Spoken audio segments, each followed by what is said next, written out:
Voilà, donc, bonjour. Donc, voici l'épisode 4 de la remise en forme du VTR 1000. Et c'est le doute. Euh, alors, depuis 10-15 jours, j'ai quasiment rien fait sur la moto parce que j'ai pas le temps, j'ai été vraiment occupé. Par contre, enfin, si, j'ai quand même commandé des pièces. Je vais aussi refaire toutes les biellettes de suspension arrière, les roulements. Enfin, il y aura un maximum de pièces neuves au niveau de tout ce qui est roulement de suspension. Va y avoir un gros nettoyage de fait. Mais c'est hallucinant les tarifs de chez Honda, quoi, parce que j'ai réussi à démonter le collecteur d'échappement, les échappements, tout. Et il y a 3 colliers de serrage entre le collecteur d'échappement et les deux silencieux, et le tube de sortie du cylindre arrière. Donc il y a 3 colliers de serrage. Honda les vend 40 € pièce. Il faut encore acheter la vis en plus, quoi. C'est hallucinant. C'est 120 € pour des colliers de serrage en ferraille qui rouillent. C'est lamentable. Donc en fait, j'ai été au centre Leclerc Auto. Ils ont des magasins Leclerc spécialisés dans les pièces automobiles. Donc j'ai acheté des colliers de serrage à 5 € la paire.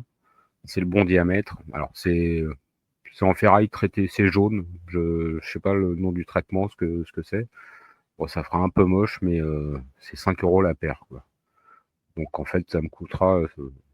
Enfin, ça m'a coûté 10 €, mais sinon, il fallait dépenser 120 balles pour des colliers en ferraille qui rouillent. C'est hallucinant, quoi. Bref. Euh, donc, ouais, j'ai commandé d'autres pièces, donc les roulements, d'autres petites pièces pour les freins avant, les ressorts de fixation de plaquettes. Donc en fait, les étriers avant vont être raides de neuf. Il me restera plus qu'à éventuellement un kit de réparation de maître cylindre avant à acheter. Après, dans l'immédiat, c'est pas vraiment nécessaire parce que ça a quand même toujours freiné. Donc en fait, j'aurai un freinage entièrement neuf à l'avant. Donc c'est déjà ça. Les deux roues sont peintes, c'est déjà plus joli. Euh, bon, enfin, ça, voilà, ça avance en commandant des pièces et en dépensant de l'argent pour l'instant. Mais bon. Euh, donc ouais, en fait, je me demandais si j'allais ouvrir le moteur ou pas, déposer le moteur ou pas.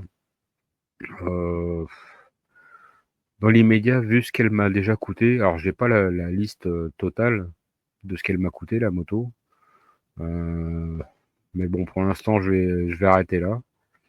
Je vais monter toutes les pièces, enfin nettoyer tout ce que je peux nettoyer, remonter toutes les pièces que je peux monter, que j'ai commandées. Et puis pour le moteur, on verra ça l'année prochaine, je pense, parce que, enfin, ouais, on verra ça l'année prochaine. Enfin, ouais, on verra plus tard, parce que j'ai besoin de rouler de toute façon. Et, ça coûte une fortune à refaire en fait. Là, c'est une moto que j'avais achetée 2 500 € d'occasion à 28 000 km, je crois. Euh, enfin, depuis que je l'ai, ça fait quoi, 6 ans. Bon, après, il y a l'entretien courant, les pneus, les kits chaînes, de l'huile, des bougies, des filtres à air, des trucs comme ça. Mais là, avec toutes les pièces que j'ai achetées depuis, en fait, elle a dû me coûter pas moins de 3 500 balles en plus, la moto, depuis 6 ans, quoi. Ouais, à peu près dans ces eaux-là, peut-être 4 000 même. Et je parle même pas de l'assurance. Donc la remise en forme du VTR, bah, comme je vous dis, quoi, on va remonter ce qui est à remonter, faire la partie cycle, et puis bah, le moteur, on verra après. Alors et voilà, et justement, c'est ça le souci, c'est que ce midi, il y a le garage d'à côté de chez moi qui m'a prêté un compressiomètre. Donc je dis que le moteur, je vais le refaire plus tard, mais en même temps, ça m'inquiète un peu là quand je vois les résultats du compressiomètre. Alors pour ceux qui font de la mécanique, ils voient à peu près ce que ça donne. Euh, alors donc cette courbe-là, elle compte pas. Ça, c'était déjà comme ça, c'est pas à moi ça. Donc la courbe 2, c'est le cylindre arrière du VTR 1000. La courbe 3, c'est le cylindre avant du VTR 1000.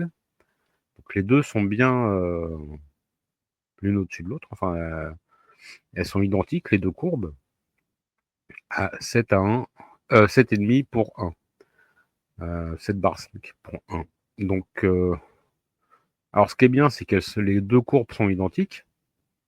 Le problème, c'est qu'elles sont 2 points en dessous de la normale. En fait, je devrais être là. Je devrais être à 9,4 à 1. Alors ça m'inquiète. Parce que là, il manque 2 points de compression, quoi. C'est pas ouf. Alors, faut savoir que le compressiomètre, c'est du coup un compressiomètre professionnel, de mécanique auto professionnelle. Mais le joint d'étanchéité qu'on colle sur le puits de bougie était fendu. Alors ça peut fausser les résultats forcément. Donc moi je l'ai entouré de Chatterton bien serré pour boucher la fente, hein, tout simplement. Voilà, donc je sais pas si j'ai réussi à prendre la compression correctement à cause du joint d'étanchéité fendu.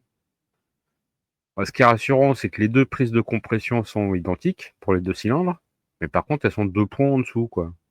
Et ça, c'est pas bon du tout. Alors, donc en fait, je vais être obligé de remonter la moto, alors aller faire prendre une compression ailleurs dans un garage pour contrôler ce résultat-là, quoi. Et ça m'inquiète d'autant plus qu'en fait, j'ai une autre moto, un NTV 650, et donc, bon, comme j'avais le compressiomètre sous la main, j'ai tester les compressions du NTV. Donc le cylindre 4 de mémoire, enfin la ligne 4, c'est le cylindre avant du NTV, et la ligne 5, c'est le cylindre arrière du NTV. Et voilà, et le problème, c'est que les deux cylindres, alors il y a deux problèmes. C'est que les deux courbes sont pas identiques. Donc j'ai potentiellement un cylindre qui comprime moins bien que l'autre. Mais par contre, le problème, c'est que ça reste largement au-dessus du VTR.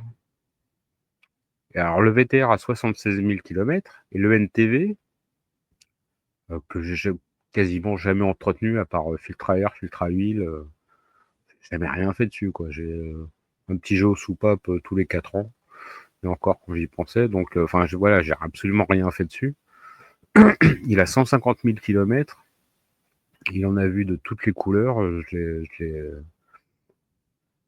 Enfin voilà, je l'ai vraiment essoré le truc, mais il comprime encore plus que le VTR, quoi. Et là, ça pose un gros problème. Alors, le VTR, il doit comprimer normalement, il comprime à 9,4 à 1. Et le NTV, c'est à 9,2 à 1. Donc, les compressions sont quasi identiques, en fait. Mais voilà, quoi. Ouais. Pardon. Un VTR 1000 qui comprime à 7,5 alors qu'il est à 76 000 km. Un NTV qui comprime à 8,3 et 7,9 à 1 alors qu'il a 150 000 km. Il y a un problème. Il y a un problème. Surtout que le protocole de prise de compression est le même sur les deux motos. Gaz en grand, on ouvre les gaz en grand, on appuie sur le démarreur, on appuie sur le compressiomètre sur le puits de bougie, et puis voilà, roule, quoi. Enfin voilà, normalement c'est la seule méthode que je connaisse. Il y en a peut-être d'autres, je sais pas. Mais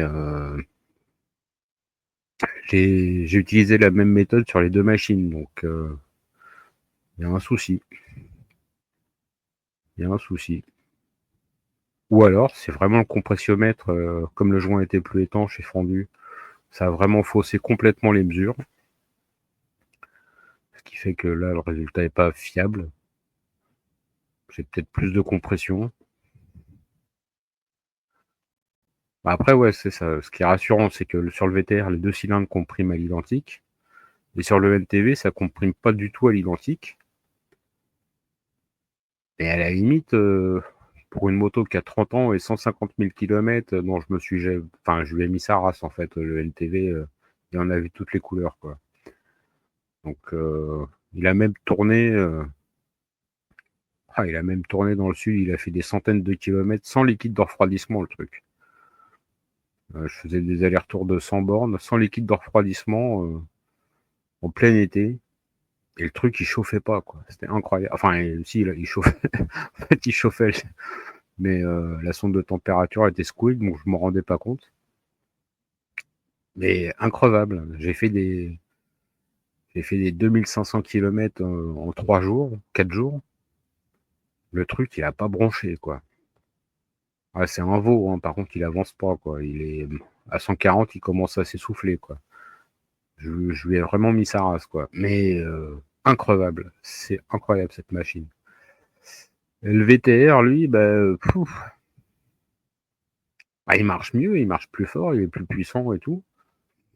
Mais en fait, il vieillit moins bien qu'un NTV de 30 ans, quoi. C'est assez malheureux. Euh, Il y a des vis qui rouillent de partout. Alors que le NTV, j'ai quasiment jamais eu de vis rouillées. Enfin, voilà, il y a 8 ans d'écart entre les deux machines, je crois. Hmm. Ouais, c'est ça, le NTV il est de 95, le VTR de 2002. Ouais, donc 7 ans d'écart entre les deux machines. Et en fait, ouais, la qualité de fabrication est un peu inférieure sur le VTR, en fait. C'est une sportive et tout, c'est un cran en dessous en termes bah, ouais, de qualité de fabrication, quoi. J'ai l'impression que c'est un peu moins bien quand même. Le NTV vit beaucoup mieux. Déjà, le NTV, c'est des échappements en inox. Ça ne bouge pas, quoi.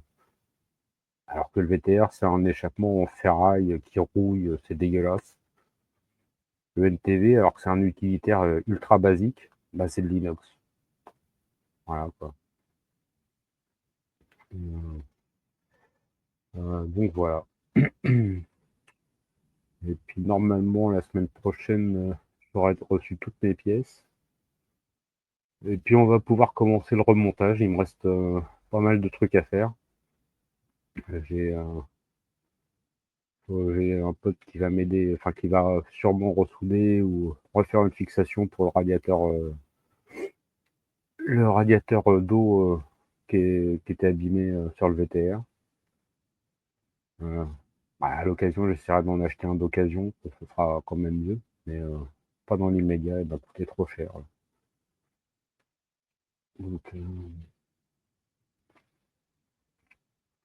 bon, enfin voilà, mais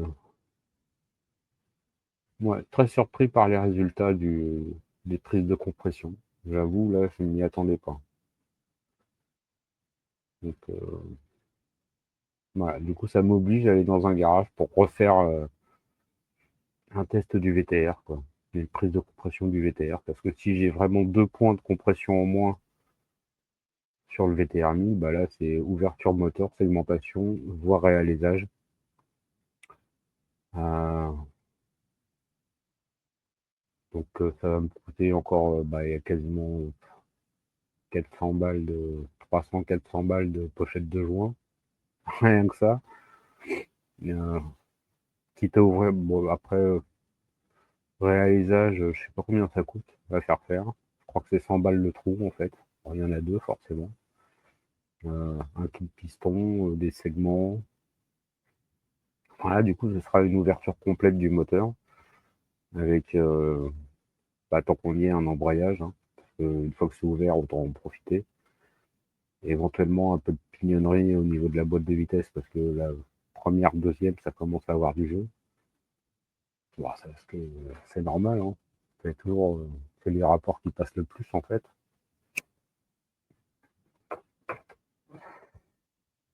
Et voilà. Mais du coup, quand ça sera remonté, je ferai d'autres vidéos d'ici là pour montrer les différentes étapes. Peut-être plus des vidéos plus ciblées. Enfin, genre que les freins avant à remonter ou que la fourche. à faire, ou que le. Enfin bref. Et une fois qu'elle sera remontée et roulante, bah, je ferai un petit total. Je vais demander toutes les factures que. Je vais demander ouais, toutes les factures que j'ai de pièces que j'ai eues. Je vais faire un récapitulatif, une édition. Et bah, ça va piquer en fait. Je crois que ça va bien piquer. Surtout que les pneus sont presque morts, donc je vais bientôt devoir les changer. Ça va encore faire un peu 300 balles. Enfin, voilà quoi.